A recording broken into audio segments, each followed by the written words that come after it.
അല്ലാഹു സുബ്ഹാനഹു വ തആല ലോകത്ത് സൃഷ്ടികളെ മുഴുവൻ പടച്ചു വെച്ചു.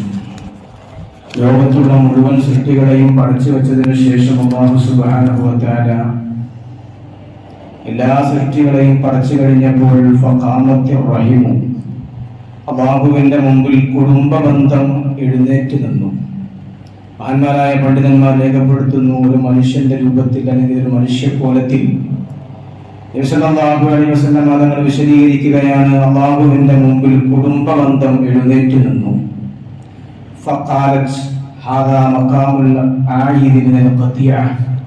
അല്ലാഹുവേ, ഇത് പരാതി ബോധിപ്പിക്കുന്ന ആളുടെ സ്ഥാനമല്ലേ എന്ന് ചോദിച്ചപ്പോ കുടുംബബന്ധത്തിനോട് അല്ലാഹു പറഞ്ഞു, അതെ, നീ എന്തു ചോദിച്ചാലും ഈ സമയത്ത് നിനക്ക് നൽകാം.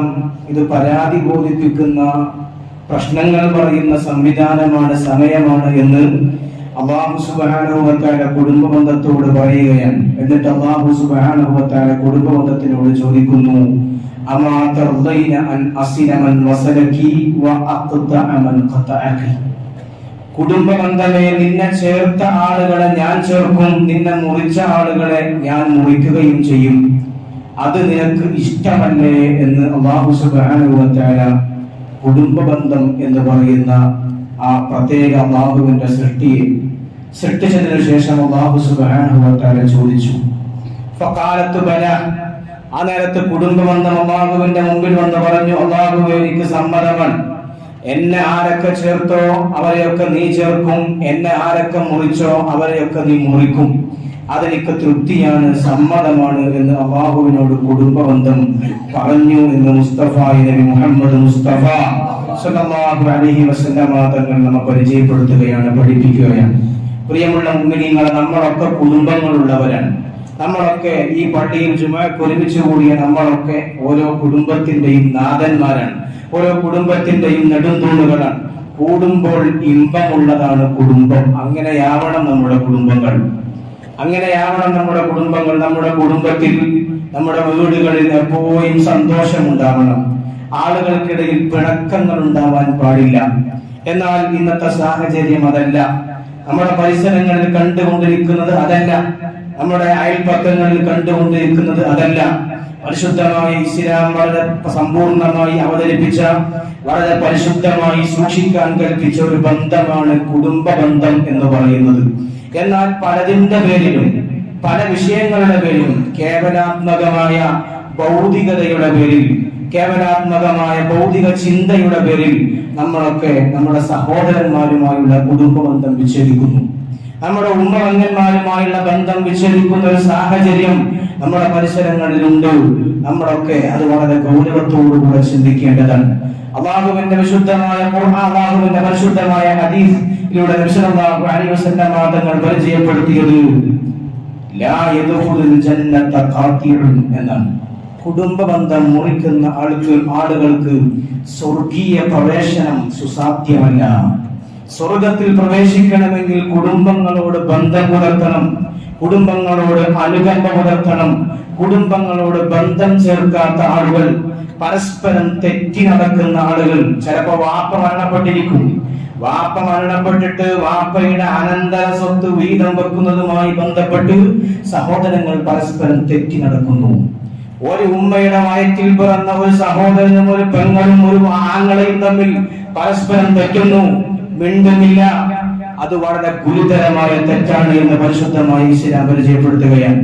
അല്ലാഹു സുബ്ഹാനഹു വ തആല ഒരുപാട് ഓഫറുകൾ ഈ സമൂഹത്തിന് നൽകിയിട്ടുണ്ട്. മുസ്തഫ നബി തങ്ങളുടെ ഉമ്മത്തിന് ഒരുപാട് അനുഗ്രഹങ്ങൾ, ഇന്നാളിന്ന കാര്യങ്ങൾ ചെയ്താൽ ഇന്നാളിന്ന പ്രതിഫലങ്ങൾ, ഇങ്ങനെ ഒട്ടനവധി കാര്യങ്ങൾ നൽകിയിട്ടുണ്ട്. ലൈലത്തുൽ ഖദ്ർ എന്ന് പറയുന്ന പവിത്രമായ രാത്രി നമുക്ക് നൽകിയിട്ടുണ്ട്.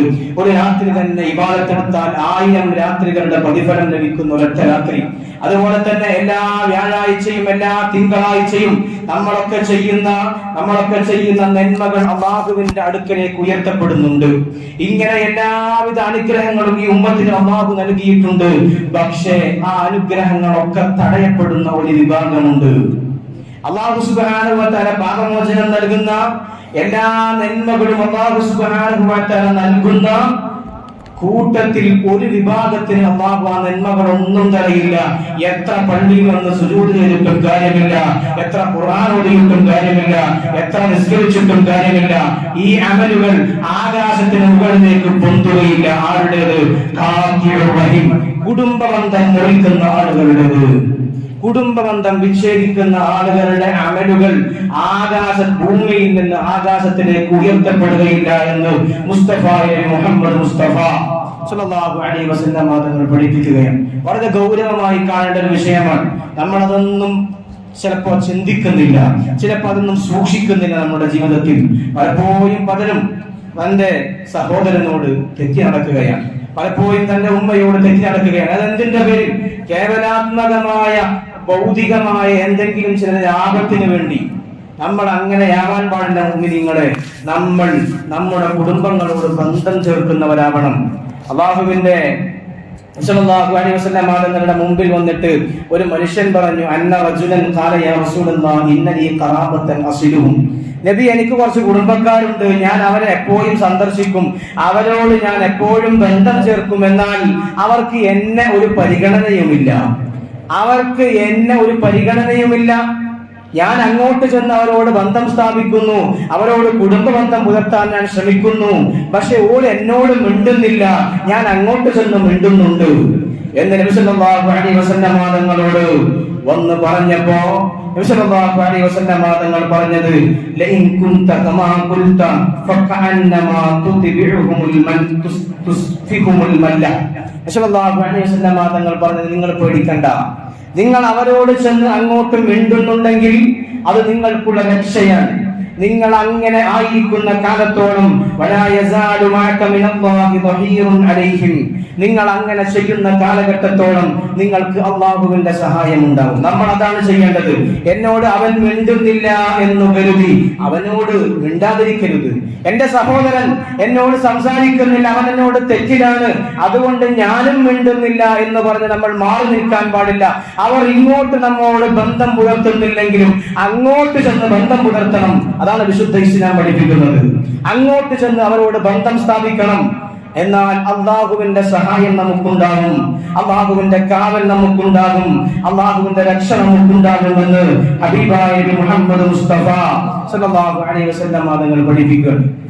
അവരിങ്ങോട്ട് നമ്മോട് ഒരു ബാധ്യതയും കാണിക്കുന്നില്ലെങ്കിലും അങ്ങോട്ട് ചെന്ന് ആ ബന്ധം പുലർത്തണം. അതാണ് നമ്മൾ കുടുംബബന്ധം എന്ന് പറയുന്നത്. ഇങ്ങോട്ട് കുടുംബബന്ധം ചേർക്കുക എന്ന് പറയുന്നത് ഇങ്ങോട്ട് ബന്ധം പുലർത്തുന്നവരോട് മാത്രം അങ്ങോട്ട് ബന്ധം പുലർത്തുക എന്നല്ല. ഇങ്ങോട്ട് മിണ്ടാത്തവരെ പോയി കാണണം. ഇങ്ങോട്ട് സംസാരിക്കാൻ വരാത്ത ബന്ധുക്കളുണ്ടാവും, കുടുംബക്കാരുണ്ടാവും, അവരെ പോയി കണ്ട് യോജിപ്പിലെത്തി സംസാരിക്കുന്നതിനാണ് കുടുംബബന്ധം ചേർക്കുക എന്ന് പറയുന്നത്. അല്ലാതെ എങ്ങോട്ട് വരുന്ന ആളുകളെ അങ്ങോട്ടും പോയി കാണുന്നത് അതല്ല കുടുംബബന്ധം ചേർക്കുക എന്നുള്ളത്. ഇങ്ങോട്ട് വിച്ഛേദിച്ച് കുടുംബബന്ധം വിച്ഛേദിച്ച് മുറിച്ച ആളുകളോട് അങ്ങോട്ട് പോയി ചേർക്കണം. അവിടെയാണ് മുഅ്മിനിന്റെ രക്ഷയുണ്ടാവുക. അവിടെയാണ് മുഅ്മിനിന്റെ അമലുകൾക്ക്, ജുമുഅ നിസ്കാരങ്ങൾക്ക്, ഖുർആൻ പാരായണങ്ങൾക്ക് ഒക്കെ സ്വീകാര്യതയുണ്ടാവുക. അല്ലാതെ കുറെ നിസ്കരിച്ചത് കൊണ്ട് കാര്യമുണ്ടാവില്ല. ആ അമൽ ഇവിടുന്ന് ആകാശത്തേക്ക് അങ്ങ് പൊന്തണമെങ്കിൽ ഈ നിബന്ധന പാലിക്കണം എന്ന് മഹാന്മാരായ പണ്ഡിതന്മാർ മുസ്തഫ സല്ലല്ലാഹു അലൈഹി വസല്ലം തങ്ങൾ പഠിപ്പിക്കാൻ നബി തങ്ങൾ വീണ്ടും പഠിപ്പിക്കുന്നു, നിങ്ങളൊക്കെ കുടുംബബന്ധം ചേർത്താൽ നിങ്ങൾക്ക് ദീർഘായുസ്സ് ലഭിക്കണമെങ്കിൽ കുടുംബബന്ധം ചേർത്തോളൂ. മൻ അഹബ്ബ അൻ യുബ്സത ലഹു ഫീ റിസ്ഖിഹി വയുൻസഅ ലഹു ഫീ അസരിഹി ഫൽയസിൽ റഹിമഹു. കുടുംബബന്ധം വളർത്തിയാൽ, നിങ്ങൾ കുടുംബങ്ങളോട് ടച്ച് പുലർത്തിയാൽ, അവരോട് ബന്ധം ചേർത്താൽ ദീർഘായുസ്സ് ഉണ്ടാകും, ഭക്ഷണത്തിൽ വിശാലതയുണ്ടാകും. ഇത് പറഞ്ഞത് മുഹമ്മദ് മുസ്തഫ സല്ലല്ലാഹു അലൈഹി വസല്ലം തങ്ങളാണ്. ഈ കാര്യം പറയുമ്പോൾ അത് ഗൗരവത്തോടെ കൂടെ ചിന്തിക്കാൻ വേണ്ടി പറയുന്നതാണ്, നിസ്സാരമായി കാണാനുള്ളതല്ല.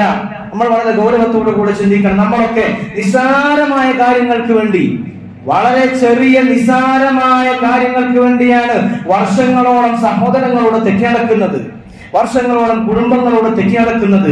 ചിലപ്പോൾ അനന്തര സ്വത്തിന്റെ പേരിലായിരിക്കാം. അനന്തര സ്വത്ത് എന്ന് പറയുന്നത് അത് ഒരു മകന് മാത്രം അർഹതപ്പെട്ടതല്ലല്ലോ. അത് എല്ലാ മക്കൾക്കും, മാപ്പ് മരണപ്പെട്ടാൽ എല്ലാ മക്കൾക്കും അർഹതപ്പെട്ടതാണ്. അതിന്റെ ഒക്കെ പേരിൽ തെറ്റി നടക്കുന്നവരെ അങ്ങനത്തെ ആരെങ്കിലും ഈ സദസ്സിലുണ്ടെങ്കിൽ അതൊക്കെ മാറ്റിക്കൊണ്ട് ഈ ജുമാക്ക് ശേഷം തന്നെ അവനോടൊക്കെ ചെന്ന് ഒരു സലാം പറഞ്ഞ് ആ ബന്ധം പുലർത്തണം. ലാ യഹില്ലു ലിമുസ്ലിമിൻ അൻ യഹ്ജുറ അഖാഹു ഫൗക സലാസി ലയാൽ.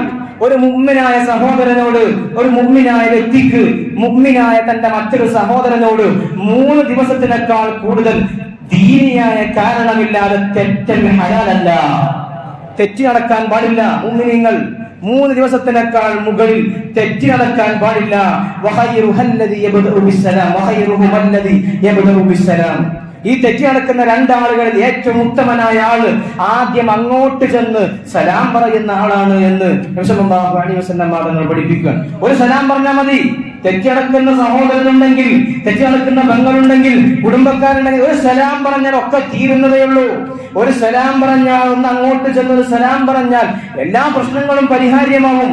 അത് നമ്മൾ ചെയ്യാൻ നമ്മുടെ മനസ്സിലെ അഹങ്കാരം സമ്മതിക്കുന്നില്ല, കുശുമ്പ് സമ്മതിക്കുന്നില്ല, അസൂയ സമ്മതിക്കുന്നില്ല. മാറ്റിവെക്കണം. അത് മാറ്റിവെച്ചെങ്കിൽ തന്നെ ജീവിതത്തിൽ വിജയിക്കാൻ കഴിയൂ. അല്ലാഹു സുബ്ഹാനഹു വ തആല തൗഫീഖ് നൽകി അനുഗ്രഹിക്കട്ടെ.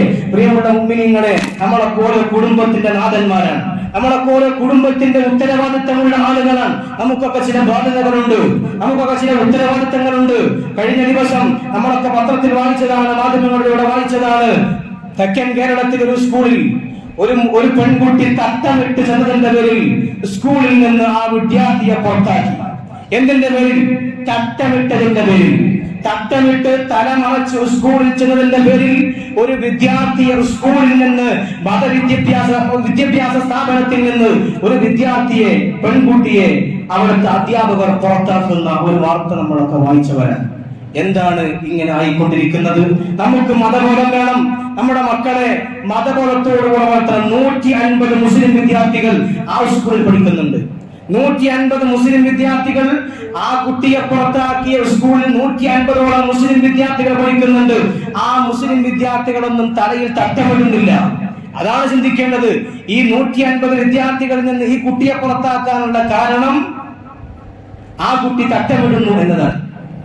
മറ്റുള്ള മുസ്ലിം വിദ്യാർത്ഥികൾ 149 മുസ്ലിം വിദ്യാർത്ഥികളും തലയിൽ തട്ടമിടുന്നതിന് അനുകൂലിക്കുന്നില്ല. നമ്മൾ വളരെ ഗൗരവത്തോടുകൂടെ ചിന്തിക്കേണ്ടതാണ്. എന്റെ പ്രിയപ്പെട്ട വാപ്പന്മാരെ, നിങ്ങൾക്ക് ഉത്തരവാദിത്തമുണ്ട്. നമുക്ക് ഉത്തരവാദിത്തമുണ്ട്. നമ്മുടെ പെൺമക്കളെ, നമ്മുടെ പെൺകുട്ടികളെ, നമ്മുടെ മക്കളെ നമ്മൾ പഠിപ്പിക്കാൻ കൊണ്ടുവരുമ്പോ, സ്കൂളുകളിലേക്ക് വിടുമ്പോ അവിടെ ജമാഅത്ത് നിസ്കാരത്തിന് ദുഹർ നിസ്കാരം ഖളാഅത്താത്ത സ്കൂളാണോ എന്ന് നോക്കണം. അവിടെ നിസ്കരിക്കാനുള്ള സംവിധാനമുണ്ടോ എന്ന് നോക്കണം. അല്ലെങ്കിൽ അവർക്ക് തലയിൽ തട്ടമിട്ട് സ്കൂളിൽ പോകാനുള്ള അവകാശം ആ സ്കൂളിന്റെ മാനേജ്മെന്റ് സമ്മതിച്ചു കൊടുക്കുന്നുണ്ടോ എന്ന് നമ്മൾ പരിശോധിക്കണം. അല്ലാതെ എങ്ങനെയെങ്കിലും സ്കൂളിലേക്ക് നമ്മുടെ മക്കൾ പോയിക്കോട്ടെ എന്ന ചിന്ത നമുക്ക് ഉണ്ടാവാൻ പാടില്ല. നമ്മുടെ മക്കൾ തലയിട്ട് ഇസ്ലാമിക ചിട്ടയോടുകൂടെ നമ്മുടെ മക്കൾ സ്കൂളിലേക്ക് പോകാൻ അവിടുത്തെ മാനേജ്മെന്റ് സമ്മതിക്കുന്നുണ്ടോ, അവിടുത്തെ അധികാരികൾ സമ്മതിക്കുന്നുണ്ടോ എന്ന് നോക്കിയിട്ടേ നമ്മുടെ മക്കളെ സ്കൂളിലേക്ക് പറഞ്ഞയക്കാൻ പാടുള്ളൂ. അല്ലെങ്കിൽ നമ്മുടെ മക്കൾ കേടുവന്നു പോകുമെന്ന് മാത്രമല്ല, അതിന്റെ ഗുണവും അതിന്റെ ദോഷം നമുക്കായിരിക്കും, അതിന്റെ പ്രയാസം നമുക്കായിരിക്കും. അങ്ങനെ ഏതെങ്കിലും സ്കൂളുകാർ സമ്മതിക്കുന്നില്ലെങ്കിൽ അവിടെ നിന്ന് മക്കളെ വെട്ടി വേറെ സ്കൂളിൽ കൊണ്ടുപോയി ചേർക്കണം. അതാണ് ആണത്തമുള്ള പിതാക്കൾ ചെയ്യേണ്ടത്. അതാണ് ആണത്തമുള്ള പിതാക്കൾ ചെയ്യേണ്ടത്. അല്ലാഹു സുബ്ഹാനഹു വ തആല തൗഫീഖ് നൽകി അനുഗ്രഹിക്കട്ടെ.